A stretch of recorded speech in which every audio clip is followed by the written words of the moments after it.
Submersible পাম্পের problem হলে এটা আসলে কিভাবে সলভ করা যায় সেই দৃশ্যটা আপনাদেরকে দেখাচ্ছি। এখানে সম্ভবত নতুন রোডের কাজ হচ্ছে, তো এই অবস্থায় পাইপটা কিন্তু সম্ভবত শাবল লেগে ফেটে গেছে। তখন সেটা মেরামত করার জন্য সোহেল ভাই চলে আসছে। পাম্পটা আমার চাচাতো ভাইয়ের। তো হচ্ছে কি এটা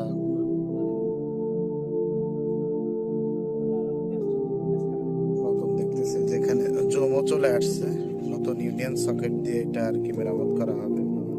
এই আলবোটাও কিন্তু জম ধরে গেছে। এটা সম্ভবত 1 ইঞ্চি পাইপ।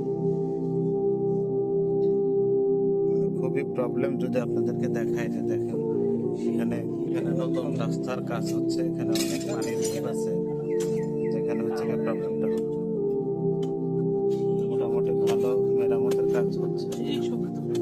পাইপ কেটে নতুন করে আবার লাগাই। তো পাইপের এটা হচ্ছে কয়েল পাইপ। কয়েল পাইপে কিভাবে প্যাচ কাটা হয় এটা আর কি সরাসরি দেখাচ্ছে আপনাদের। প্যাচ কাটার মাধ্যমে নতুন পাইপ দিয়ে আর কি ইন্ডিয়ান সকেটের মাধ্যমে এটা কানেক্টেড হবে। সুন্দর প্যাচ কাটছে। আপনাদের পাইপ লাইন অথবা ইলেকট্রনিকের যে কোনো কাজে আপনি যোগাযোগ করতে পারেন। সোহেল ভাই, ওনার নাম্বার ডিসক্রিপশনে দিয়ে দিব, ওনার সঙ্গে যোগাযোগ করবেন। উনি খুবই দক্ষতার সহিত কিন্তু কাজ করে, একদম নিজের মনে করে কিন্তু উনি কাজ করে। ওনার কাজে কোনো ত্রুটি পাবেন না আশা করি। এটা হচ্ছে পুরাতন ইউনিয়ন সকেট। এটা এখন বাতিল হয়ে যাবে। বাতিল হয়ে এই পুরাতনের জায়গায় নতুন একটা ইউনিয়ন সকেট প্লাস্টিকের এটা অ্যাড হবে।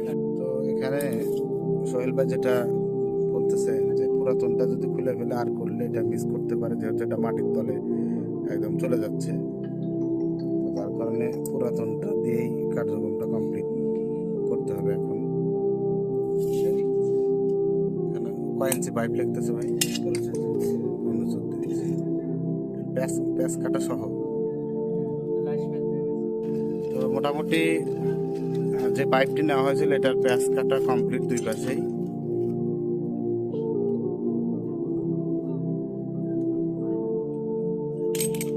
তো সোহেল ভাইকে দেখাচ্ছে এখন। ইনি হচ্ছে কি সোহেল ভাই।